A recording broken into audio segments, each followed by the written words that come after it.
pleasure to be here. I'm excited to be here because I love your message. The message of the Scouts is really a good thing. So with that, last year I was able to publish a book, and it was called Era's Nights. And I'll show you a cover of it as we go along here. But he was my coach in college. I had really three great coaches when I was in football. The first one was Vince O'Connor, who was my high school coach. And then there was Era Parseghian, who was a Hall of Fame coach in college.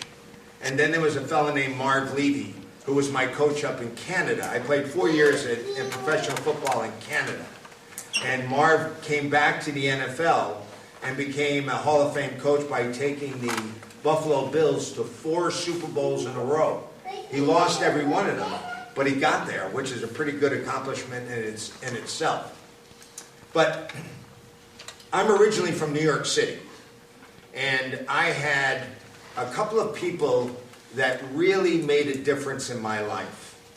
My parents in particular, and then I had some really good models, mentors that were ahead of me in school that I tried to copy as much as possible. And I'll get into that a little bit here. But as we talk about what is the impact of good coaching or good mentoring or being a scoutmaster affecting kids, I think one of the things we have to look at is how important we are to these people. How solid and how much they look on us for information. Not just information about what's going on in scouting, but information about life. And these are really important things because the character building you do at Scoutmasters is something that is very hard to achieve in everyday life. Okay? The other thing is that the family unit, for the most part, in our society is starting to crumble. And we're fighting hard to keep it intact. Now, in some places, it's intact. And you get a mom and a dad who are able to rear their kids. It's not easy with a mom and a dad to rear a kid. But try it with just one mom or one dad. Or try it with a grandmother trying to raise a kid. It's awful difficult.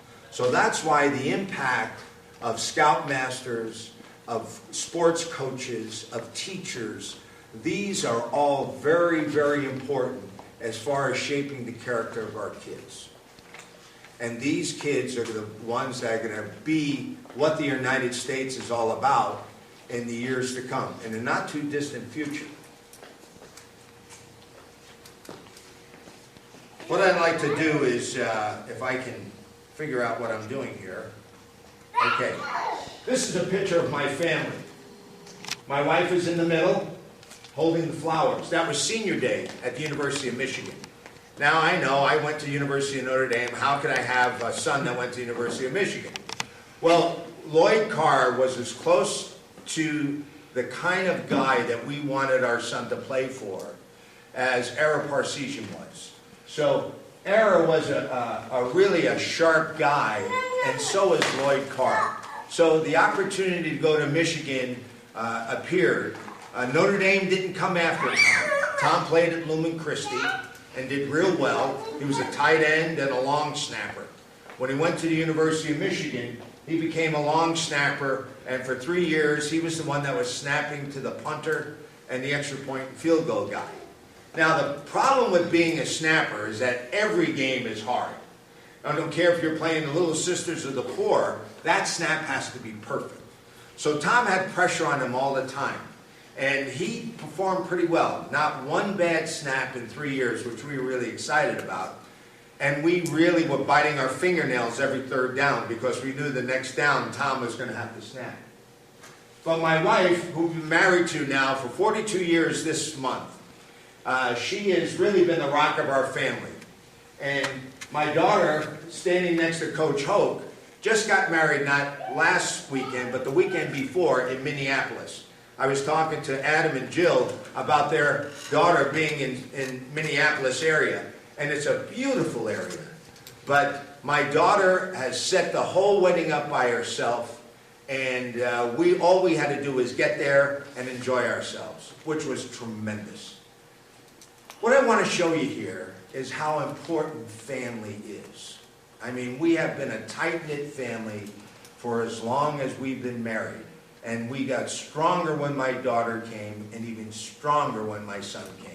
And as we've grown through the years, we care for each other, we pull for each other in every aspect of life. So this has really been a great experience for me. This is my son Tom. Tom is 6'5". Okay, he's about 250 pounds in this picture. The guy on his right is 6'6", and he's 310 pounds. The guy on his left is 6'7", and he's 320 pounds. So it just goes to show you how big the guys have gotten. These guys played the same position I played, the two next to my son, as I did when I was in college. Now, when I tell people I played offensive line at Notre Dame, they said, wow. No, I said, I played at Notre Dame. They said, did you play defensive back or did you play halfback? I said, no, I was an offensive lineman.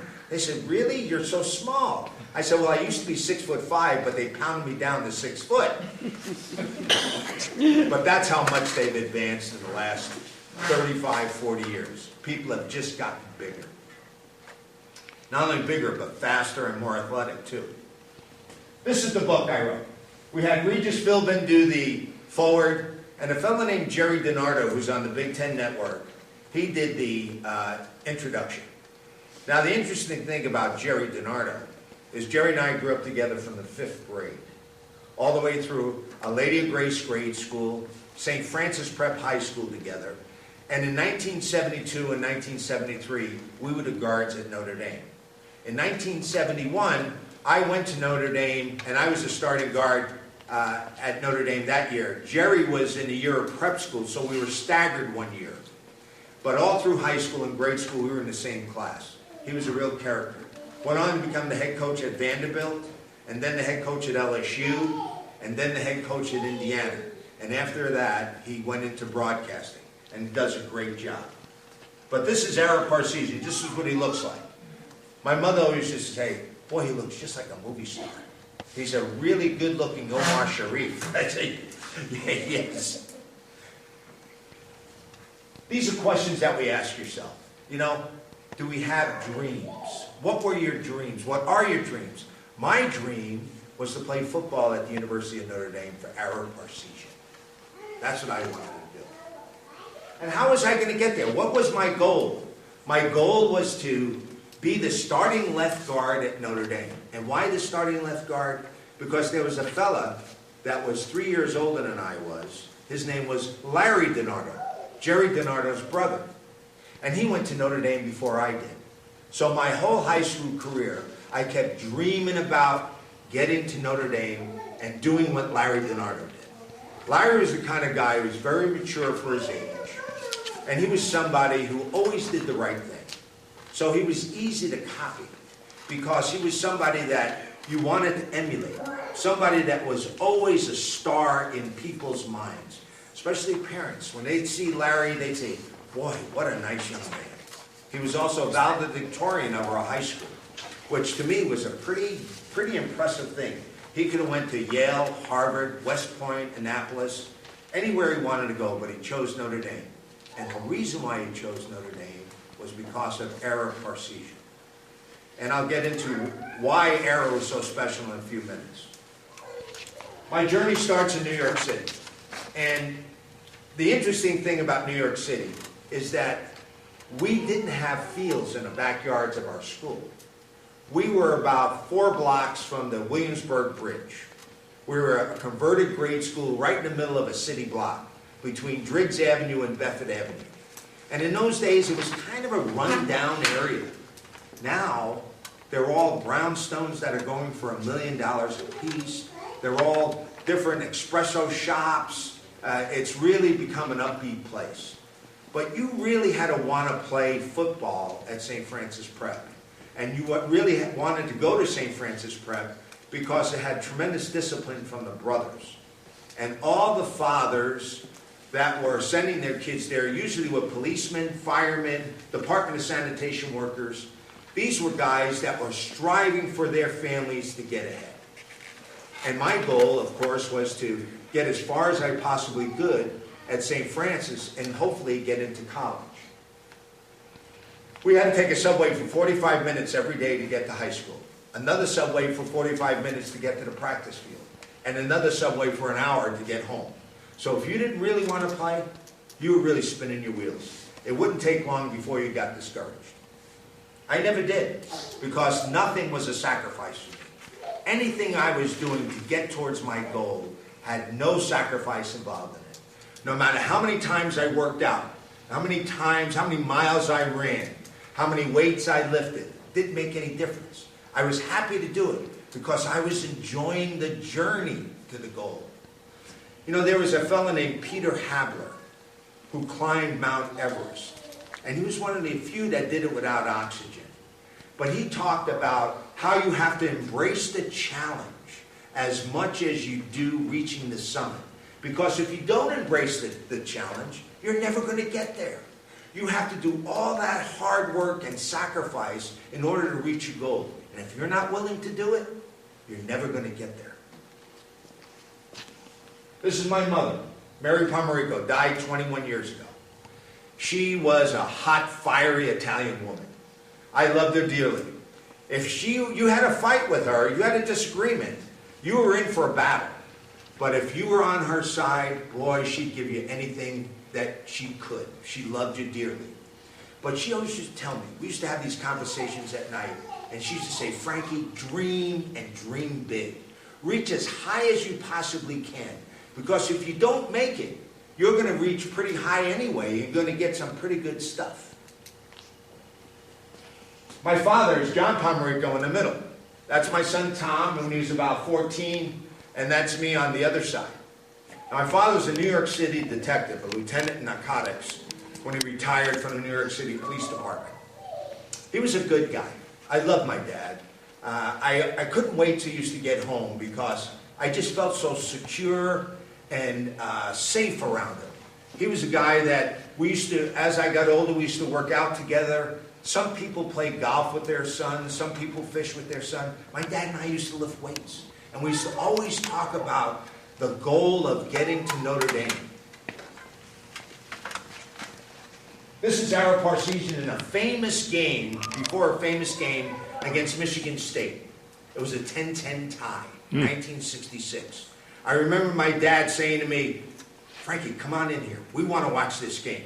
I have a bet with Big Jim Williams at the precinct. And he's got Michigan State. We're taking Notre Dame. I like this guy, Ara Parseghian. And then when my father said that, I was about 13, 14 years old. I said, boy, he thinks this is this impressive. He said, maybe this is something I should shoot for. He said, wouldn't it be great someday if you could play at Notre Dame? And in the back of my mind, I said, yeah, it would be. This is St. Francis Prep. It was right in the middle of a city block. Now, the interesting thing about St. Francis Prep, they were run by the Franciscan brothers. Now, these guys, I think, might have been boxers before they were brothers. Because the first day of school, we had orientation. And Brother Williams, who was the assistant principal, we're all sitting there with our dads, and he said, hey, listen, if we think your son's not doing the right thing, and we whack him, if you don't like that, take him out of school today. My father turned to me and said, I like this place. I go, oh my gosh, I'm in for a tough 4 years. But the brothers were great. They were people that really cared about us. They coached us hard. They were always fair. When you're fair, it's hard to have a beef about that. So they were always fair, and you wound up loving these guys because they were holding your future in their hands. They were leading you along the way, showing you discipline, character, all the things that you would need to attack life in the future. There's a couple of my high school coaches, the one in the red, next to that fella that's bending down, and Owen Capper is the one with the crutch there. These guys were really exceptional human beings, people that dedicated their whole life to raising these kids from freshmen to seniors and making them mature people. There's doctors and lawyers and accountants and teachers in this group, and they all became very successful. One of the things those guys taught us, this is Muhammad Ali and Joe Frazier in a famous bout in 1971. If you ever get a chance to watch it, guys, go on YouTube and watch it. It's one of the greatest fights you'll ever see. Muhammad Ali was this brash, mouthy guy, and Joe Frazier was this quiet guy that wanted to just get in there and punch it. Well, Ali and Frazier were battling for 15 rounds. And then in the 15th round, Frazier hits him with a hook, almost tears his head off.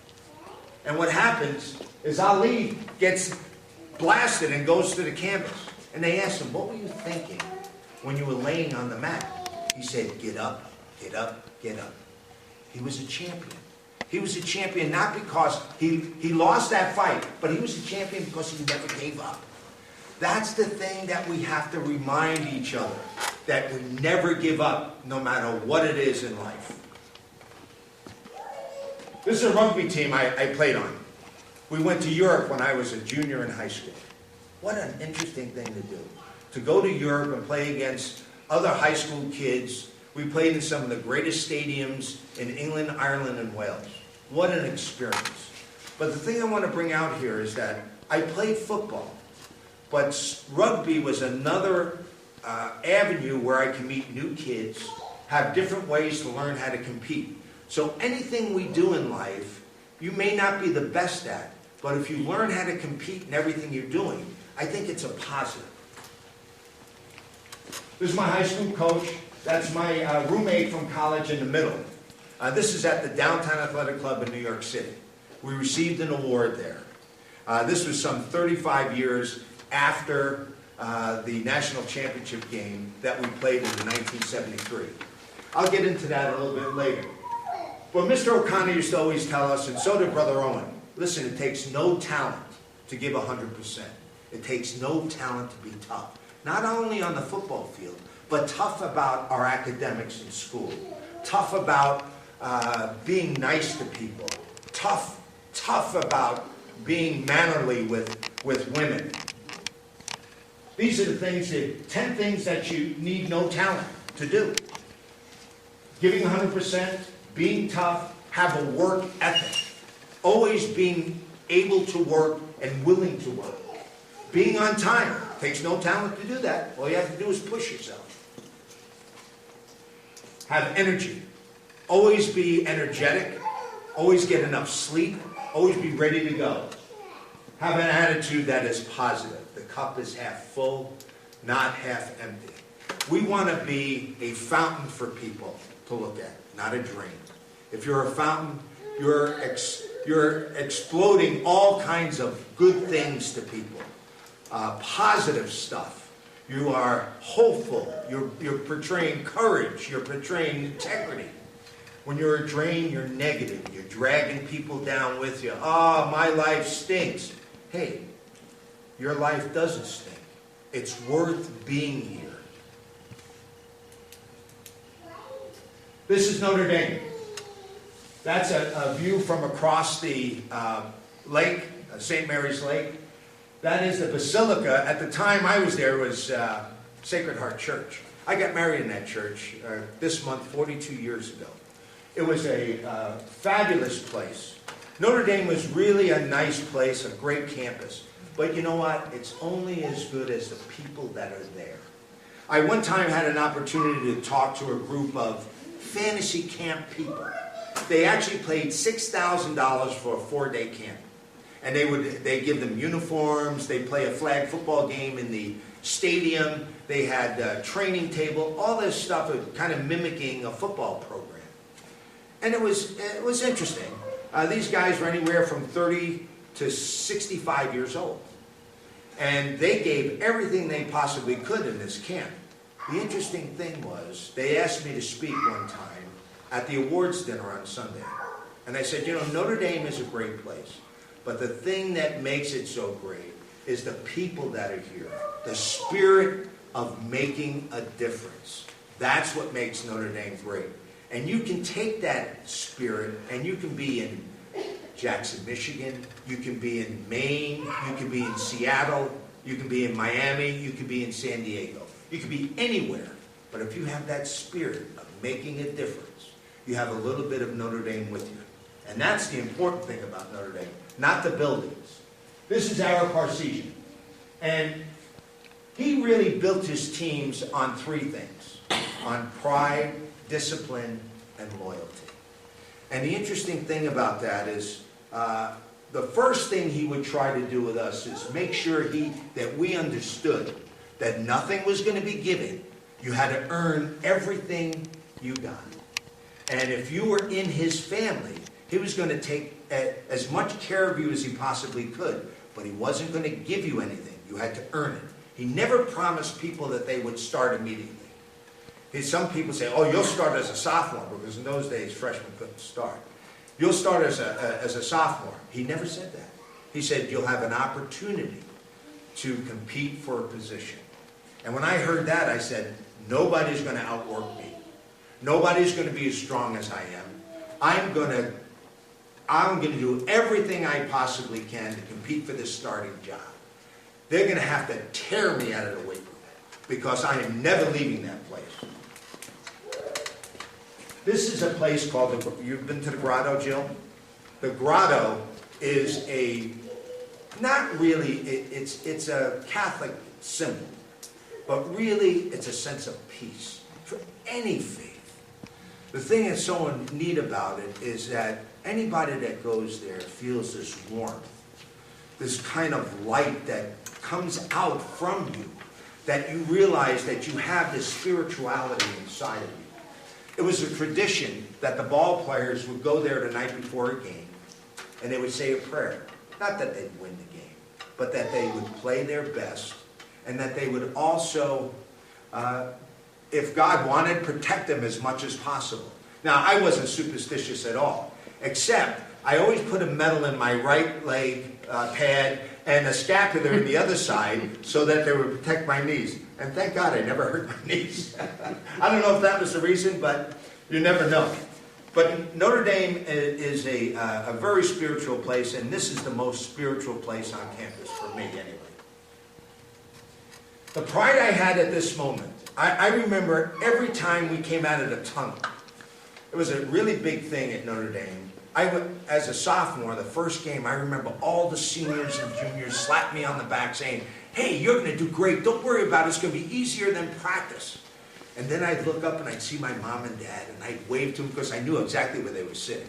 I'd wave, and I was so excited. I had so much pride at that moment because I had worked so hard to get here, and nobody was going to beat me to this position, to this goal that I wanted, to be the left guard at Notre Dame. And I made it. I was the left guard. There's Jerry Bernardo. He's number 72. I'm number 56. And in the middle is our fastest halfback, a guy named Eric Penny. I love this picture because this is a play, not this play, but this same play we played against Southern California in 1973. They were number 1 in 72. They were number 1 in 74. In 73, we were number 1. And this particular play was called Buck Sweep. And we ran it the first play in the second half, and we blew the doors off the game, ran 85 yards for a touchdown. I never heard the stadium as loud as it was that day. It was tremendous. Now you see up here, we're talking about Nebraska, Dan, before. Nebraska 40, Notre Dame 6. This was the Orange Bowl, January 1st, 1973. You want to talk about being low. I mean, there was 50 million people watching us get our tails beat by Nebraska 40-6. You know, it was one of those deals we didn't even feel that bad about it because they were so much better than us that day. It seemed like we were in first year and they were in fifth. They were really good. This is a game in 1973 we played against that Southern Cal team. They were number 1 coming into the game. We beat them 23-14. All that discipline, this is the biggest game I had played in up to that point in my career at Notre Dame. And all that discipline that we had came to a climax here. This is a game we wanted so bad we hadn't beat them in 5 or 6 years. And to finally beat them with such a great team they had. They had tremendous linebackers who I were playing against. And if you could catch them, they were tough to block because they were so fast. But we did, and we beat them 23-14, which put us right at the top of the heap of the rankings. We were up around 2 or 3 at the time. This is Notre Dame in the wintertime. The thing that's so great about Notre Dame in the wintertime, well, of course, you know, like here, it snows a lot. Maybe more so because they have that lake effect. But in Notre Dame, they don't have athletic dorms, which to me was great. Because now you get to interact with regular students. You're a student, they're a student. You become like family members. This becomes your second family. You know, when a guy breaks up with his girlfriend, you felt for him. When you had a problem at home for some reason, maybe a sibling got sick or a parent died or an uncle died, you know, there were guys there to make you, console you, make you feel better.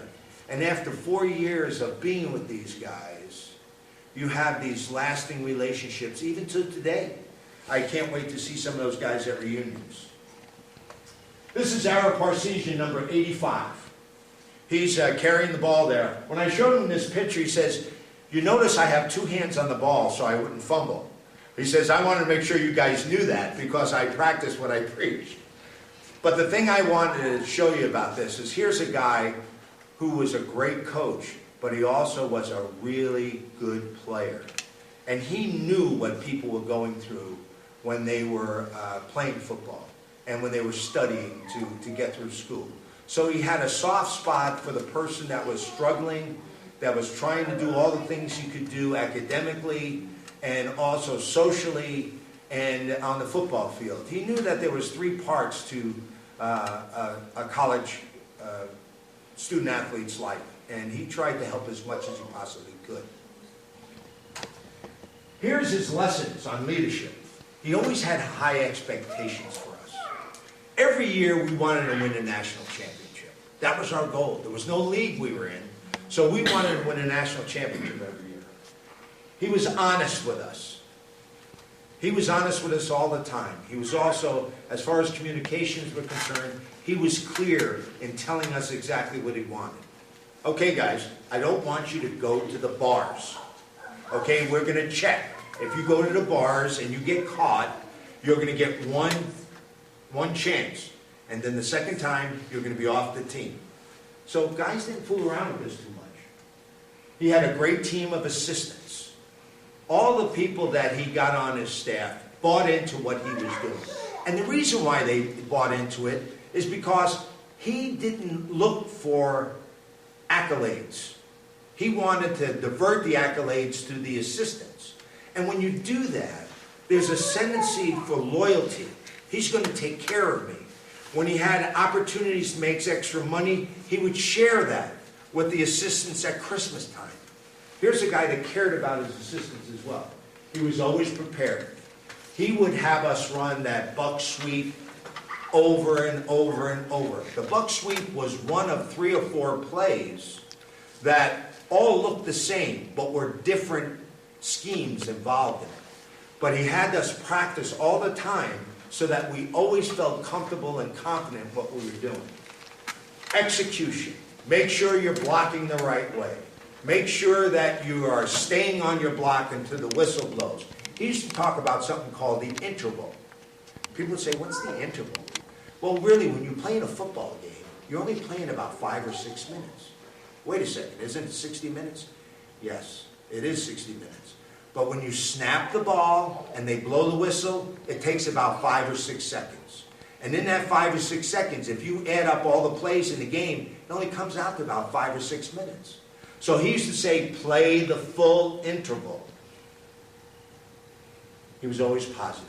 We're going to win. Even when we were down, he always used to say, we're going to win. I remember one time we got beat by Missouri. It was a total, we were favored by 3 touchdowns. We lost the game 30-26. It was a controversial call, but sometimes that happens. The next week we were playing a tough TCU team.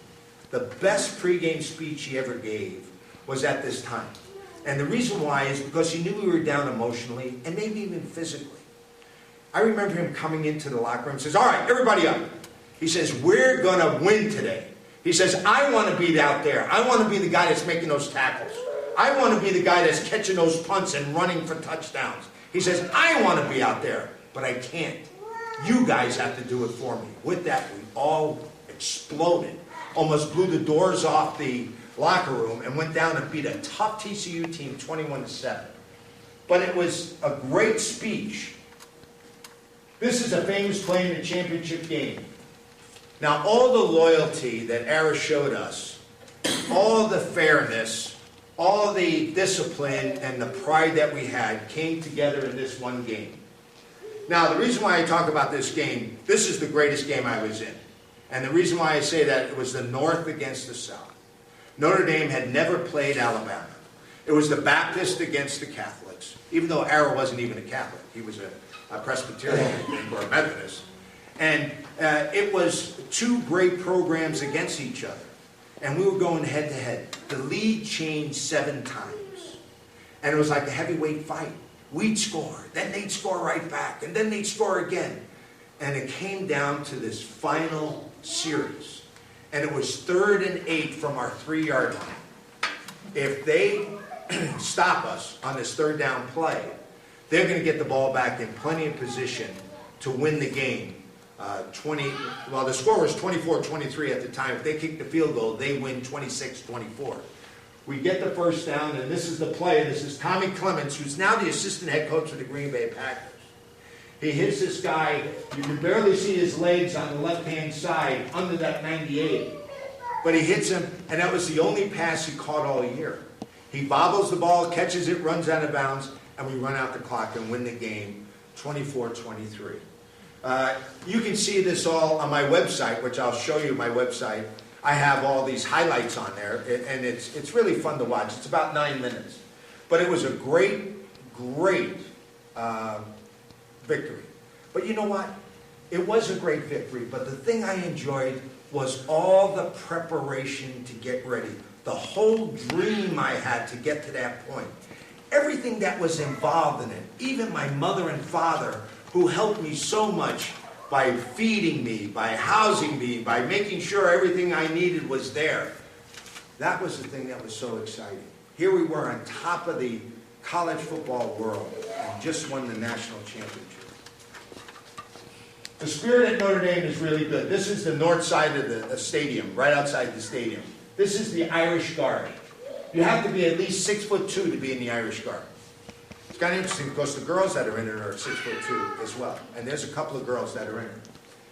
Notre Dame is co-ed. It wasn't always co-ed. The first 2 years I was there, it was all boys. And I was used to being all boys because I went to an all boys high school. Now, I was really against girls coming to Notre Dame, which they did my junior year. And I was for a long time until I had a daughter. And then I was really happy Notre Dame was co-ed. And I remember when my daughter got the letter, and it's saying whether she was going to be accepted or not, I said to my wife, should we open it? And she says, well, you know, it's hers. She should open it. And I said, oh, yeah, you're right. I looked at her again. I said, put on a pot of water. Let's steam that thing open. And we both cried together when she was accepted. It was a neat thing for our family because my daughter got there because she was a thinker. She was smart. She was talented as an individual. I got there because I was a stinker. I played football. That's the reason why I got into Notre Dame. Academically, it was a very, very tough place to go to school. I got through it. I had a B- average, which wasn't too bad. I was very proud of my degree. Now, my daughter did much better than I did, but she, like I said, she was a thinker. Knights of Parsesion. Playing for, somebody asked me, what was it like playing for Ara? It was like playing for royalty. He was like our King Arthur, and we were his knights. Somebody said, you should write a book about that. And I said, well, maybe I will, and I did. His standards were high. Ara wanted leaders with character to affect the world well beyond football. This is the stairway going down to the Notre Dame football stadium. Not many people see this. But it's really a neat hallway. And you have to be careful when you have cleats on going down these slippery steps. But it's really an exciting feeling going down those steps. because you're going down the same steps as people like Newt Rockney, George Gipp, Frank Leahy, all these famous people for years past. And it's that sign wasn't there when I was there. Play Like a Champion came with Lou Holtz, but it's a neat idea. How to be a knight. We talk about being a knight for Parsesian. You want to be industrious. You want to be a hard worker. These are things that most of the guys that were there were hard workers. Ara wanted people that were hungry to be successful. He didn't want prima donnas. He didn't want people who didn't want to do certain things. I don't want to block, or I don't want to. He wanted everybody to say, I want you to do this, and you were going to do it with vengeance. He wanted team players. He wanted people that were enthusiastic about, not just about football, but about life. Wake up every day, hey, I'm glad I'm alive. He wanted people that were disciplined. He wanted people that were going to be doing good in school, that were going to make a career for themselves after football was over. Obviously, he wanted people that were going to prepare physically to be in shape for football, but also he wanted people that were going to be prepared academically. People who are going to be prepared to go into the world and be a significant member of society. He wanted people to be friendly. You know, the interesting thing about all the things you were saying about the scouts before I got up here are very similar. This whole idea of being friendly to people. That is something that's lost in today's society. Why not be friendly? It's better than being mean. It's better than not caring. Be alert. Now, what do I mean by being alert? What I mean by being alert is that people should watch the news. People should read the paper. People should understand what's going on in the Middle East. People should understand what's the difference between a Democrat and a Republican. You know, I mean, I don't agree with my kids on their political views, okay? But I respect their desire to believe that. That's their right. And I applaud the fact that they have that passion. So we all need to know what's going on, to have manners, to respect women. Guys should be able to respect women. They need to be able to respect adults, their friends. They shouldn't do stuff that's bullying. They shouldn't do stuff that would be a negative effect on somebody. Everything should be on the upswing positive. Remember, be a fountain. Don't be a drink. Be physically fit. As long as I can get up and walk, I'm going to continue to try to be physically fit. I try to bike every day I can. I try to walk. I have a standard poodle and his son, which is a labradoodle, who pulls me all over the Cascades. But right now my son has Patty, which is the labradoodle. So I take Bo for walks every morning. And I enjoy it, but it gets me out even when it's really cold. I like doing it. The only time I don't like doing it is if it's real icy. The icy, you fall, and that's not good. But to be physically fit, I think we all need to strive for that in some way. Okay, you don't have to be a decathlon winner, or you don't have to be a triathlon guy, but walk. You know, get the toxins out of your body, and then be spiritually based. This has nothing to do with religion.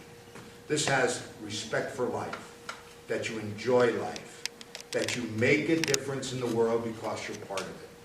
You want to, I mean, I'm going to quote Jesus here because, you know, that's the one I'm most familiar with. But when he was talking to Thomas, the Apostle Thomas, and I'm not a Bible guy, so he says to him, where's the kingdom of heaven? He says it's inside of you and all around you. So to me, that means that, hey, we have a chance to get peace of mind. We have a chance to keep searching for what is really important in life. And Jesus wants us to love our neighbors as we love ourselves. And to make a difference. As adults, we can do that. As children, we can do that. Maybe not as big a scale as adults can, but we can do that. So to be spiritually based, to have a peace of mind. This is Jerry Donato now. We took this, he spoke at a Knights of Columbus dinner, and he did a great job. But that's us 40 years after playing at Notre Dame. There's a statue of Ara, and he has this comment on there, we have no breaking point. Now, that doesn't just apply to football. What it means is to the values that we hold so dearly in life, that we're going to make a difference. We want to continue to try to educate people. We want to continue to try to build bridges and relationships with all kinds of people. He is, I tell you an interesting story. This is 1950s. This is in the book. This was told to me by a black coach at the University of Michigan. I called him. I said, "Do you play for Era at Miami?" He says, "Yeah, I did." He says, I said, "Would you mind being interviewed?" He says, "Not at all." He says, "I'll do anything for Era." I said, "Really?" He says, "Yeah." He says, in 1950s, things were a lot different there. He says, "But I won't go into that." I said, No, I want you to go into that. He told me about this story. They were invited to go to the Sun Bowl back in 1955 or something. Miami, he was coaching at. And the people there said, "You can come, but your black players have to stay at a different hotel." He said, "What are you talking about? We're a team." He says, "Well, that's the way we do it here. And if you don't want it, you're not going to." He said, "Well, take your Sun Bowl and shove it where the sun doesn't shine, because we're not coming." And the AD backed him up. And of course, there was a lot of money that they could have made for that. But he said, he told me, he says, "I was 26 years old and I made that decision." That was pretty good, wasn't it? I said, "It certainly was."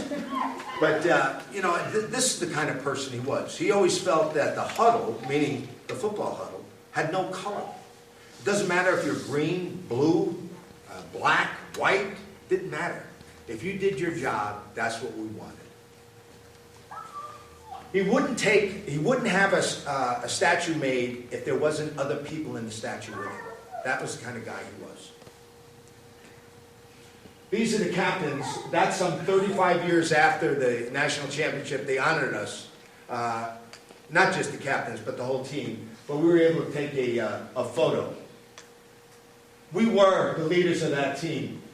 The values of the night: to serve, to make a difference in people's lives, to strive for excellence on and off the field, and not to yield to the dark side of life, to always be positive, and to provide hope. I think the biggest thing about hope is, number one, we believe in something higher than ourselves. And number two, no matter how bad it gets, we're going to get up tomorrow and we're going to make an effort to make it there. And we have to have patience. We have to have patience that if we're doing the right things, good things are going to happen. God Country Notre Dame. You can have God Country Scouts, God Country Michigan State, God Country Michigan. It all has to do with people, not places. The spirit at Notre Dame is great, but the spirit at Michigan is great too. The spirit at Michigan State's great, or Ohio State's great. And to have pride because you're from those places is good. The keys to the kingdom: love in our hearts for our fellow men, make a difference in the world because they're part of it, have peace of mind. My son told me, I said, "Tom, you talk a lot about, different things that are confusing." He said, "Dad, here's what it's like."